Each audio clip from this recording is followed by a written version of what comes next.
So, hello, my name is Amber McHale, and today I'm going to tell you a little bit about my life and how I grew up in an unstable home and it led me to being who I am today. When I recall the struggles that I faced, it makes me think about something that I read by Samuel Smiles, and he said, "The battle of life is fought uphill. To win without struggle is to win without honor. If there were no difficulties, there'd be no success. If there was no struggles, there'd be nothing to achieve." Everyone at some point in their life or another has probably felt sad, alone, and struggled with self-image issues, myself included. And if you're like me, you probably had someone tell you, it'll get better with time. And that can be difficult because all you can think about is that exact moment. You can't think about what's going to happen in the future. You can't even think about what's going to happen in the next day. But it took me a couple of years to realize that what they said was true. That with time, it does get better. And today, I'm going to discuss with you why I felt the way that I did a couple of years ago and how that changed me to who I am today. To start off, we'll have to go back to when I was in elementary school. And I wasn't getting the proper education that I needed in order for me to succeed. And what I mean by that is my elementary school cut out their reading and writing programs, and myself and other students who benefited from those programs struggled the most because I had difficulties reading, I had difficulties writing, and no one helped me. This led to me not being able to read until the 6th grade. And that sounds crazy, but it's true. And not being able to read and write like the other students, it made me feel very insecure about myself. But I had to learn. So when I got to the 6th grade, my teacher gave me the ultimatum: I either learn how to read or I fail. And the idea of me failing just terrified me. So I pushed myself and I learned how to read. And you fast forward to high school, I worked so hard to get my grades up and to do what I needed to do that I actually passed with straight A's and managed to graduate with a GPA of 4.0, which, with how my education started, I didn't think was possible. And as a result, I was awarded a scholarship that led to me being able to go to college, which again, I never thought was possible. But I had to prove to myself that I didn't think that I was stupid, that I wasn't dumb.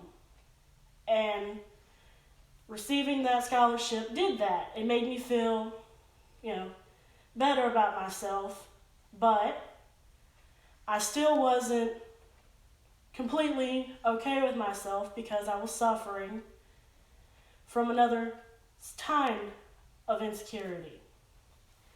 Now for that, we'll have to go back to my middle school days. And in middle school, my father met this woman and they began to date.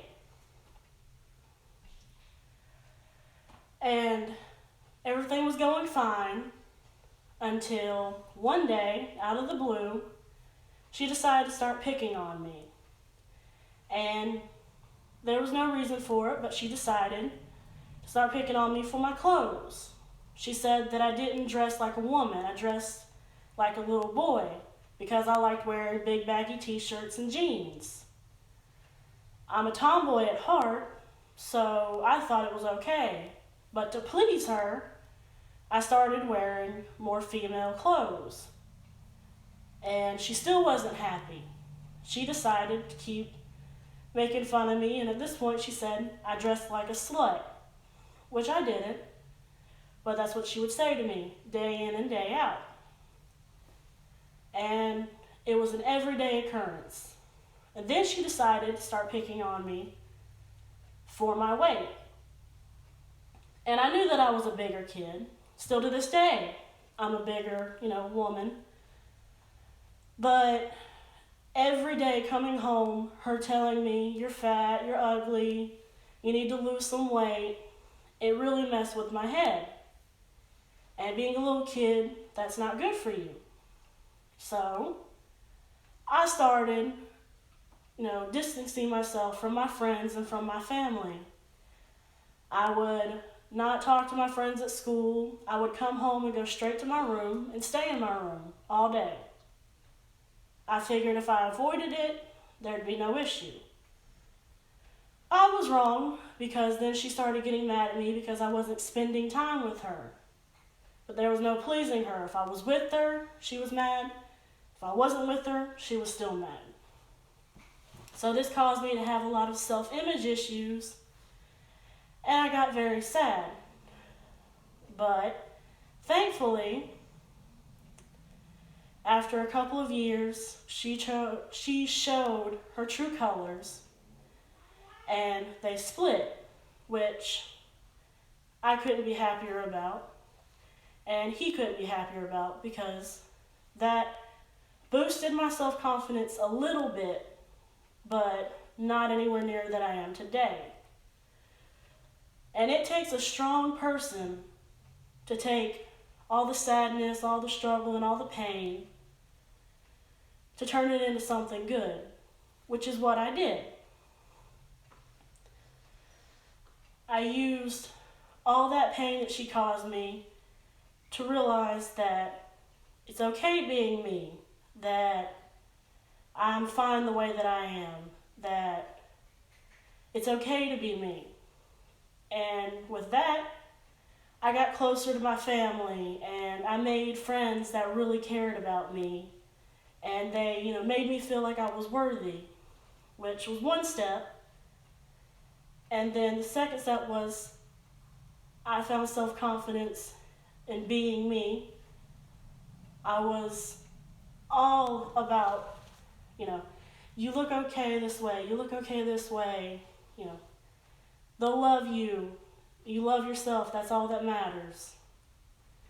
And if you would have asked me 4 years ago if I saw myself being like this today, I'd have told you no way.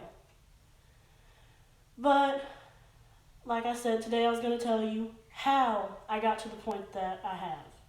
I'm not, it's not a big story, it's not something really crazy, it's just who I am. And like I said before, everyone struggles. They may not talk about it, they may not show it, but they do. And those words that I told you earlier, it gets better with time, is something that I hold on to today, because something that really changed my life. And I still struggle today with how I view myself and everything, but I'm getting better at it. With every day I'm happier, and it's not a big deal. And this speech was supposed to be something about, like hobbies, and like how I love to paint, and how I love to draw, and how I love to read, which is okay, don't get me wrong. And you probably know more about me now than you ever wanted to. But I felt if you wanted to know me, then you needed to know the real me, why I am who I am. Now, if my audience would like to come up here, 1 and 2. Have a wonderful day.